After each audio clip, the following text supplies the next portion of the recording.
Update mula sa inyo dyan sa DOJ. At unahin na natin ang usapin tungkol nga dito sa 990 kilos ng shabu drug buy bust case. Kumusta na? Anong update? Okay, yes, Nina. Nagpapatuloy ang case build-up laban sa mga tiwaling pulis na dawit sa 990 kilogram shabu drug bust noong Oktobre noong 2022. Ito ang kinumpirma ni Justice Secretary Jesus Crispin Boyeng C. Remulla matapos magpulong ang DOJ prosecutors at PNP-CIDG noong Feb 15. Napag-usapan sa meeting ang patuloy na paghahanap ng ebidensya na gagamitin sa kaso laban sa mga nasangkot sa issue. Hinikayat din ni Secretary Remulla ang prosekusyon na patuloy na makipag-ugnayan sa PNP upang masiguro na malakas ang magiging kaso laban sa mga tiwaling pulis. Aabot sa 990 kilograms ng shabu ang nakumpiska ng otoridad sa isang anti-drug operation sa Maynila noong Oktobre ng 2022. Nahuli sa operasyon si dismissed Police Master Sergeant Rodolfo Mayo Jr.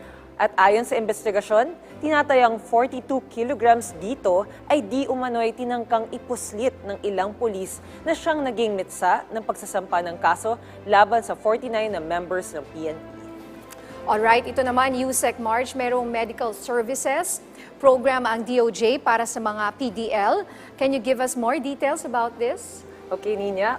Nakipagtulungan ang DOJ sa Huawei at MWell Philippines upang mapalakas ang healthcare services sa mga PDLs ng Correctional Institution for Women o CIW.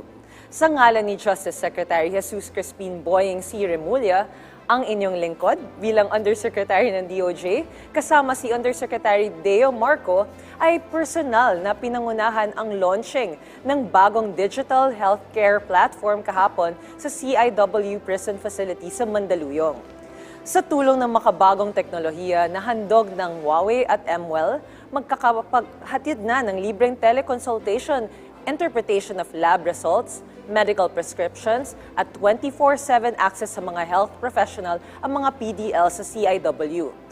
Ayon kay Secretary Remulla, bahagi ng karapatang pantao ng bawat individual, kabilang ang mga PDLs, ang karapatan sa maayos, mabilis at libreng healthcare services. Nagpapasalamat din ang kalihim sa Huawei at MWell Philippines na subsidiary ng Metro Pacific Investments Corporation sa kanilang pagkalinga sa PDLs. Magandang balita ito para sa ating mga PDLs, USEC March, na tuloy-tuloy na yung digitalization pagdating sa health services. Correct. At may access na sila kasi sa CIW Mandaluyong alone, they only have one doctor. And there are 3,138 PDLs. So, syempre, hindi naman lahat yan ma-accommodate kaagad ng doktor doon, di ba, sa dami nila. So, with this, they'll have better access and then at any time, kasi 24/7 to. Yes, isang pindot lang yan eh. Kasi kung kailangan mo ng konsultasyon, minsan di mo naman kailangan talagang face-to-face na yan ang ating mga lessons from the pandemic. Ngayon naman, magandang balita rin ito, USEC March, no? Pinalalakas din ninyo dyan sa DOJ ang kampanya laban sa tax evaders, USEC. Tama yan, Nina. Hinikayat ni Justice Secretary Jesus Crispin Boyeng C. Remulla ang mga prosecutors na maging aktibo sa paghabol sa mga tax evaders. Kasunod ito ng pagsasampa ng kaso ng Bureau of Internal Revenue laban sa dalawang korporasyon na naglalabas umano ng pekeng resibo.